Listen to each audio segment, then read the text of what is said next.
చదువుకున్న దుర్మార్గులు ఉరఫ్ white collar నేరగాళ్లు వీళ్లకు వీళ్ల చేతివాటాలకు తిరిగేలేదని మరొకసారి రుజువైపోయింది.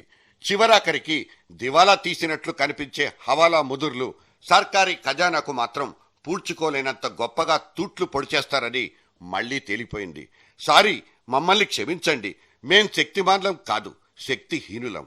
ప్రభుత్వానికి ఎగనామం పెట్టిన పన్ను బకాయిల మొత్తంలో అధమ పక్షం 2.8% కూడా రికవరీ చేసుకోలేని నిస్సహాయులం, నిర్వీర్యులం అంటూ మన ఫైనాన్స్ మినిస్ట్రీ ఇవాళ గుడ్డలిప్ప తీసుకుని నడి రోడ్లో నగ్నంగా నిలబడింది. సో మనం హ్యాట్స్ ఆఫ్ చెప్పాల్సిందల్లా లక్షల కోట్లు మింగి బ్రేవ్ అంటూ తేనుస్తున్న సదరు దోపిడీ దొంగలకేనా.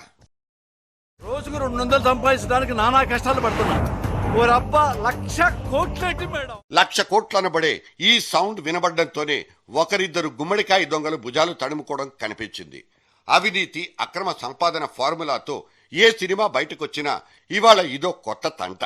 1,00,000 కోట్ల నొక్కుడనేది ఇప్పుడు సర్వసాధారణమైపోవడం మన దేశానికి పట్టిన దౌర్భాగ్యం.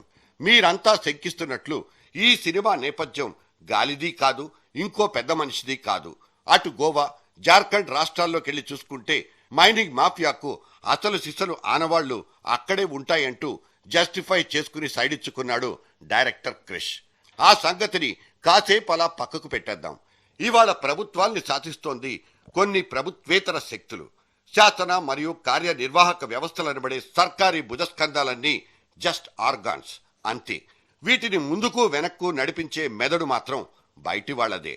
దీనికున్న మరో పేరు క్రోనీ క్యాపిటలిజం. సదరు ప్రభుత్వాల చేతులతోనే తమకు అనువైన పాలసీల్ని రాయించుకుంటూ వాటి నుంచి దొడ్డిదారుల్లో లబ్ధి పొందడమనే అవినీతి భారతమే ఇవాళ నడుస్తోంది. ఫర్ యువర్ కైండ్ ఇన్ఫర్మేషన్, ఇవాల్టి బడ్జెట్ పద్దులు, సంక్షేమ పథకాలకు సైతం బయటి వ్యక్తులు శక్తులు ఇచ్చేదే తుది రూపు. ఇటువంటి స్టంట్ సీన్ల వల్లే ఇప్పుడు స్కామ్స్టర్ల సీజన్ 1,00,000 కోట్ల సైజుకు దాటిపోయింది. సరే, నాకే చెయ్యి మింగే నోరు ఈ రెండు ఊరికే ఉండవు. కానీ అవినీతి మీద మన సివిల్ సొసైటీలో పెరిగిపోయిన అవేర్నెస్ పుణ్యమో ఇంకోటో గాని ఇవాళ దొరికిపోతున్న బకాసురుల సంఖ్య కూడా అమాంతం పెరిగిపోతోంది. అదృష్టవశాత్తు ప్రతి 6 నెలలకు కనీసం ఒక్క కుంభకోణమైనా బద్దలైపోతోంది. జేబు దొంగలు దొరుకుతారు సరే, మన జేబుల్లో మాయమయ్యే డబ్బుల మాటేంటి? దోపిడీ కాబడ్డ నోట్ల కట్టల రికవరీ మాటేంటి? ఇదిగో అక్కడికే వచ్చేస్తున్నాం.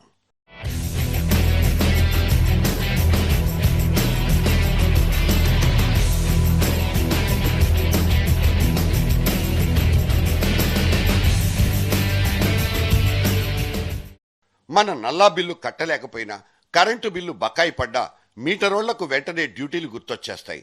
ఆటోమేటిక్గా మన కనెక్షన్లు కట్టయిపోతాయి. ఇవన్నీ సరాసరి భారతీయుడి అనుభవంలోకి వచ్చే విషయాలే. కాకపోతే ఇదే దేశంలో బడా పారిశ్రామికవేత్తలు, ఆర్థిక నేరగాళ్ల విషయంలో కూడా ఇంతేసి స్పీడు కనిపిస్తుందా? హవాలా పద్ధతుల్లో లక్షల కోట్లు విదేశాలకు తరలించడం, కనీసం ఇన్కమ్ ట్యాక్స్ కూడా చెల్లించకుండా దేశాన్ని నిండా ముంచేయడం లాంటి సాఫ్ట్ క్రిమినల్స్ విషయంలో ఈ కలెక్షన్ కింగులు చిత్తశుద్ధి పరమ చెత్తగా ఉంటుంది. మీరు నమ్మినా నమ్మకపోయినా ఇదే నిజం. 2,00,000 కోట్లకు పైగా ఇన్కమ్ ట్యాక్స్ బకాయిల్ని వసూలు చేయలేకపోయామంటూ సాక్షాత్తు కేంద్ర ఆర్థిక శాఖే పార్లమెంట్ స్టాండింగ్ కమిటీ ముందు ఒప్పేసుకుంది. ఎస్, మొత్తం 2,49,000 కోట్ల పన్ను బకాయిలుంటే వాటిలో కేవలం 7,000 కోట్లు మాత్రమే తిరిగి రాబట్టగలిగింది. మిగిలిందంతా హుష్ కాకైపోయిందంటూ హ్యాండ్సప్ పొజిషన్లో నిలబడిపోయింది మన finance ministry. Is it not a shameful gesture? ఇలా వసూళ్లకు దొరకకుండా దాక్కుండిపోయిన సొమ్ముల్లో 1,30,000 కోట్లు హవాలా పద్ధతిలో బయటి దేశాలకు తరలిపోయిన డబ్బు. ఒక్క హసన్ అలీ కేసులోనే 92,000 కోట్లు, హర్షద్ మేహతా కంపెనీల నుంచి 20,000 కోట్లు, దలాల్ గ్రూప్ నుంచి 14,000 కోట్లు, కేతన్ పరేఖ్ సెక్యూరిటీ నుంచి ఇంకో 4,000 కోట్లు. ఇదంతా మన సొంత డబ్బు, 100% ట్యాక్స్ పేయర్స్ మనీ. అయినా సరే ఇందులో ఒక్కటంటే ఒక్క రూపాయి కూడా తిరిగి రాబట్టుకోలేం. ఈ స్కాములన్నీ సంభవించి దశాబ్దాలు గడిచిపోయినా ఈ సొమ్ముల చిరునామా ఇప్పటికీ గల్లంతే. ఆస్తుల్ని అటాచ్ చేయడం, స్థిరాస్తుల్ని అమ్మకానికి పెట్టడం లాంటి కొన్ని అడుగులు ముందుకేసినా ఆశించినంత మేరకు వసూళ్లు చేయలేక చతికిలబడింది మన ఆర్థిక శాఖ. సర్కారీ వైఫల్యాల జర్నీలో ఇదో మైలురాయి. నిజానికి ఈ ఆర్థిక నేరాల సైజుల్నే ఎక్స్ట్రా లార్జ్ అంత ఎత్తులో చూపించడం జరుగుతోందనేది ఇంకో పెనుభూతం. 2G స్పెక్ట్రమ్నే తీసుకుందాం. తొలి రోజుల్లో దీని పరిమాణం 1,76,000 కోట్లు. ప్రపంచంలోనే ఇంత భారీ కుంభకోణం లేనే లేదంటూ చరిత్రలు కూడా తిరిగేసి చూసుకున్నాం. ఆ తర్వాతే సీన్ పల్చబడ్డం కనిపించింది. కాగ్ లెక్కలన్నీ కాకి లెక్కలేనంటూ సదరు సైజును 50,000 కోట్ల కంటే కిందనే ఫిక్స్ చేసేశాయి మన దర్యాప్తు సంస్థలు. నిన్న మొన్న వెలుగులోకొచ్చి చప్పున చల్లారిపోయిన కోల్గేట్ స్కామ్లో సైతం ఇటువంటి ఊహాజనిత లెక్కలే ప్రచారంలోకొచ్చింది. బట్ట కాల్చి మా మీద ఎందుకేస్తారంటూ ఏడుపు లగ్గించుకుంటోంది మన వసూళ్ల శాఖ. మా దగ్గరున్న మ్యాన్ పవర్ ఇది, మాకున్న వనరులు మీకు తెలుసు, ఇంతకంటే ఏవీ చెయ్యలేని అసక్తురాలనంటూ బేలగా చూస్తోంది మన finance ministry. Montek Singh, Ahluwalia, C Rangarajan, Duvvuri Subbarao, Palaniappan Chidambaram అందరూ ఒకరికి మించి ఇంకొకరు అపర ఆర్థికవేత్తలే, చెయ్యి తిరిగిన చిత్రగుప్తులే. అయినా మన మన్మోహన్ జమానాలో ఆర్థిక శాఖ బతుకు ఎందుకిలా బస్టాండ్ అయిపోయింది?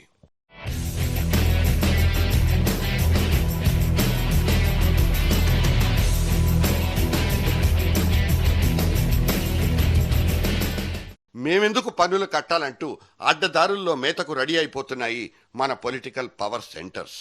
నిజానికి ఫైనాన్స్ మినిస్ట్రీకి దొరకకుండా దాక్కుండిపోయిన కుంభకోణపు కరెన్సీ కట్టలన్నీ కొందరు లీడర్లు లేదా పార్టీల ఖజానాలోనే చిక్కుకున్నాయన్నది ఇంకో డౌట్. సుబ్రహ్మణ్య స్వామి, విశ్వబంధు గుప్తా లాంటి రంధ్రాన్వేషకుల పరిశోధనలే నిజమనుకుంటే హవాలా కింగ్ హసన్ అలీ దోచుకున్నదంతా 10 జనపద్ బంకర్లలోనే ఉండాలి. కాకపోతే ఇవాల్టి వరకు ఇవన్నీ పచ్చి ఆరోపణలు మాత్రమే.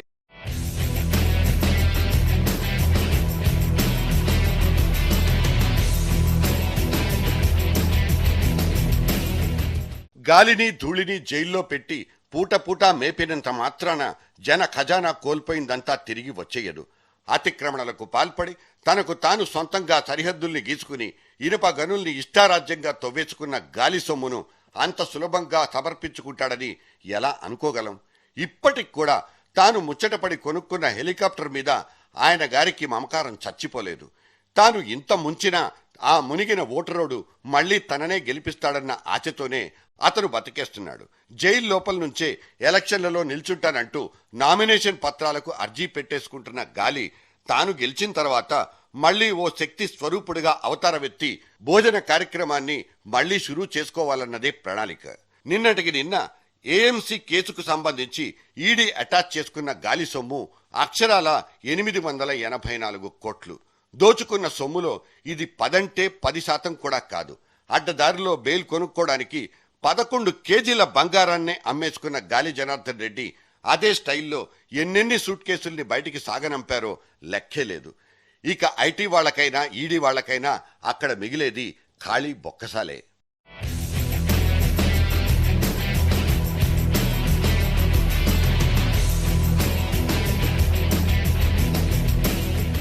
విత్త మంత్రి చిదంబరం చారువారి పుత్రరత్నం కార్తీ చిదంబరం చెన్నపట్నంలో తగలేసే సొమ్ములకు లెక్కలడిగే దమ్ము ఐటీ వాళ్లకు లేదు.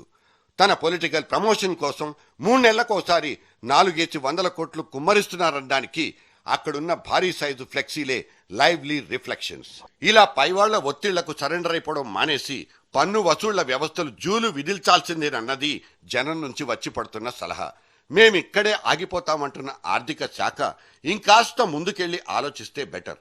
జపాన్ లాంటి ఓ మోస్తరు కరప్షన్ ఫ్రీ దేశాల్లో రికవరీ వ్యవస్థల అవసరమే లేదు. ఎందుకంటే అక్కడ పన్ను వసూలు వ్యవస్థలన్నీ ఫుల్లీ ఆటోమేటెడ్, ఎగవేతగాళ్లు తక్కువ, మాల్ ప్రాక్టీసెస్ కి ఛాన్సే లేదు. మన ఐటీ డిపార్ట్మెంట్ ని కూడా అలాగే ఖాళీ చేయించి ఉద్యోగులందరినీ బయటికి రప్పించి వాళ్లతో పొలాల్లో అరక దున్నించాలి, ఇళ్లకు ఇటుకలు మోయించాలి, బుర్రలు బద్దలు కొట్టుకునేలా కంప్యూటర్ల మీద ప్రోగ్రామ్స్ రాయించాలి. రాత్రనక పగలనక కాయ కష్టం చేస్తే తప్ప పైసలు రాలవన్న నగ్న సత్యాన్ని వాళ్లకు వంటబట్టేలా చెయ్యాలి. అప్పుడే ట్యాక్స్ పేయర్స్ మనీ వాల్యూ ఏంటో తెలిసేది. ఇది పన్ను కట్టేవాడి ఆక్రోశం.